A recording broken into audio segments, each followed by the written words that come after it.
Aujourd'hui, on parle d'un sujet auquel beaucoup d'entre nous peuvent s'identifier. Comment mettre fin au cycle de manger nos émotions? Si tu t'es déjà garroché sur l'armoire à biscuits quand tu étais stressé ou que tu t'es retrouvé devant une montagne de crème glacée après une mauvaise journée, ben cette vidéo-là est pour toi. On va explorer ensemble 5 stratégies concrètes pour briser ce cycle-là et trouver des moyens plus sains pour gérer nos émotions. T'es prête? Ben, on y va! Moi, c'est Elise, je suis naturopathe et je t'aide à optimiser ta santé et ton bien-être grâce à de saines habitudes de vie. La stratégie numéro 1 que je te propose, c'est de comprendre le cycle. Avant tout, c'est important de comprendre le lien qu'il y a entre nos émotions et notre alimentation. Manger pour apaiser nos émotions, c'est un réflexe qui est quand même normal. Mais quand ça devient vraiment un schéma régulier, c'est là que ça peut causer des problèmes.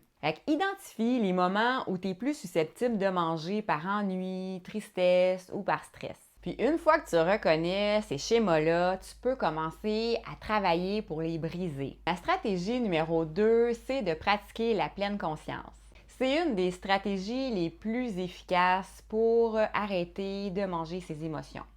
Avant de grignoter, demande-toi, est-ce que j'ai vraiment physiquement faim ou c'est plutôt mon émotion qui me pousse à manger?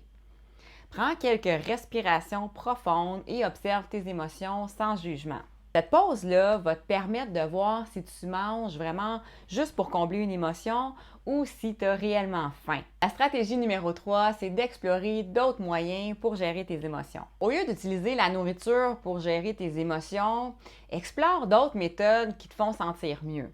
La méditation, la pratique d'un passe-temps que t'aimes, l'activité physique ou même encore tenir un journal peuvent tous t'aider à apaiser tes émotions de manière plus positive. Dans le fond, il y a plusieurs moyens, il te reste juste à trouver ce qui fonctionne le mieux pour toi. Ma stratégie numéro 4, c'est d'établir une relation saine avec la nourriture. Apprends à voir la nourriture comme du carburant pour ton corps plutôt qu'un moyen de contrôler tes émotions. Adopte une alimentation équilibrée qui répond à tes besoins nutritionnels. Puis si tu te permets occasionnellement un petit plaisir, parce qu'on est tous humains, fais-le consciemment et sans culpabilité. Ma stratégie numéro 5, c'est de demander du soutien. Oublie pas que tu n'as pas à faire face à ça toute seule. Parle de tes défis à un ami de confiance, à un membre de ta famille ou encore à un professionnel de la santé qui pourront t'apporter un soutien précieux.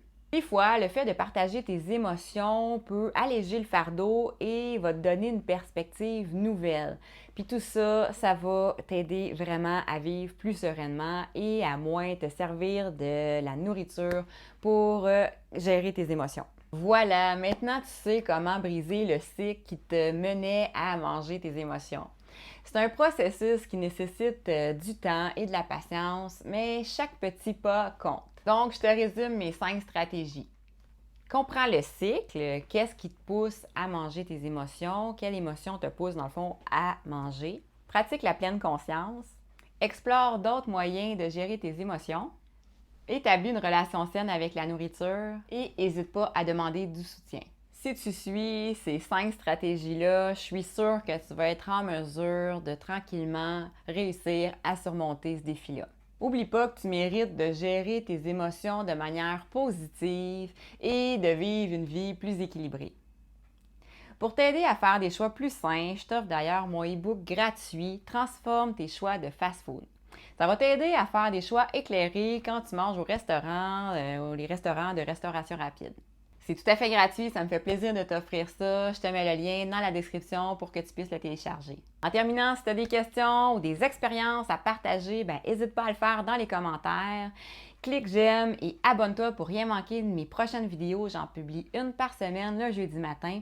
Et sur ce, prends soin de toi et on se retrouve bientôt pour de nouvelles astuces bien-être. Ciao!